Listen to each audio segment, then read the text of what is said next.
بسم اللہ الرحمن الرحیم۔ میں انور خان پاتوانا یوٹیوب چینل کی وساطت سے آپ سے مخاطب ہوں۔ تو بات جو آج کرنا چاہتے ہیں وہ ایک ہی لفظ ہے، دیکھنے میں، سننے میں یا کہنے میں تو وہ معمولی ہے کہ لفظ برداشت، لیکن اگر غور سے دیکھا جائے اور اس پہ اپنا پوری طرح توجہ دی جائے تو جہاں برداشت لوز ہوتی ہے یعنی ڈھیلی پڑتی ہے تو وہاں تباہی و بربادی آ جاتی ہے۔ ہم نے آس پاس دیکھا ہے کہ باپ بیٹا اگر ایک دوسرے کو برداشت نہیں کرتے، معمولی سی انا پہ ایک دوسرے کو قتل کر دیتے ہیں۔ بعض جگہ پہ بہت پوری دنیا میں یہ سلسلہ شروع ہے برداشت اور عدم برداشت کا، کہ جہاں یہ نہیں برداشت کرتے کہ یہ تو فلاں علاقے کا ہے، یہاں کیوں آیا ہے، اس بنیاد پہ قتل کر دیا جاتا ہے۔ سکولوں میں، کالجوں میں وہاں بھی یہی مسئلہ ہے۔ تو رب کائنات نے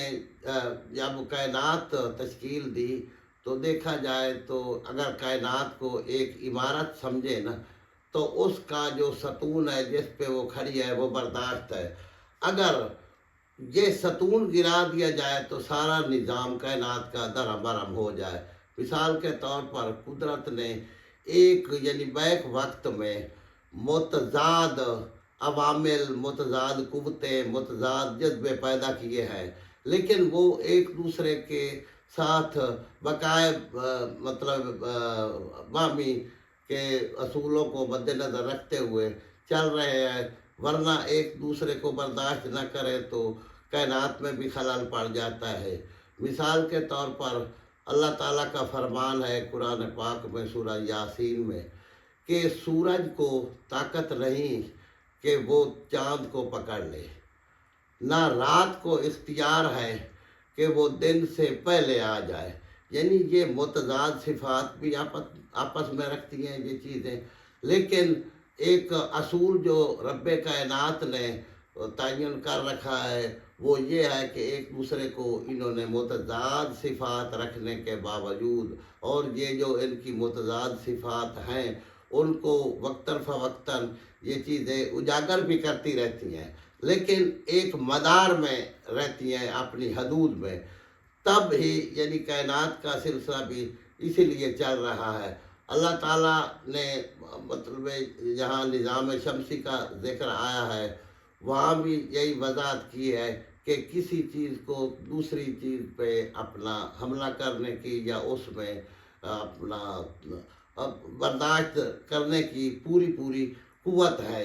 اگر وہ برداشت نہ بھی کر سکے تو اللہ تعالیٰ نے جو سسٹم قائم کیا ہے، مثلا سائنسدانوں نے اب وہ ایجاد کیا ہے دریافت کہ کائنات کے نظام کو جو چلا رہے ہیں ہر ایک اپنے مدار میں اپنا احاطے میں کام کرتے ہیں۔ وہ ہے ایک سینٹی پیٹل طاقت ہے اور دوسری طاقت ہے سینٹری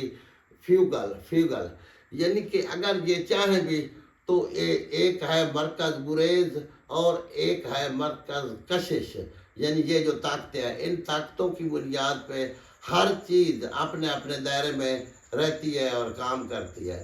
تو ہمیں بھی چاہیے کہ جس سطح پر بھی جتنا ہو سکے اس پہ کام کرنا چاہیے، تنظیمیں بننی چاہیے کہ ہر جگہ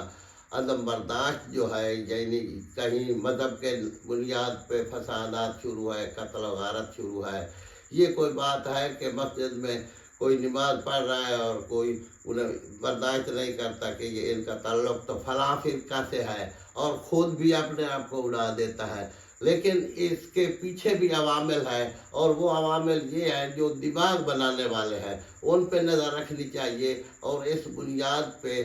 سرکاری اور غیر سرکاری بنیادوں پہ وسیع پیمانے پہ کام ہونا چاہیے، اور جو لوگ ایسی ترغیب دیتے ہیں ایک دوسرے کو برداشت نہ کرنے کی ان کا کلا کمر کرنا چاہیے۔ والسلام۔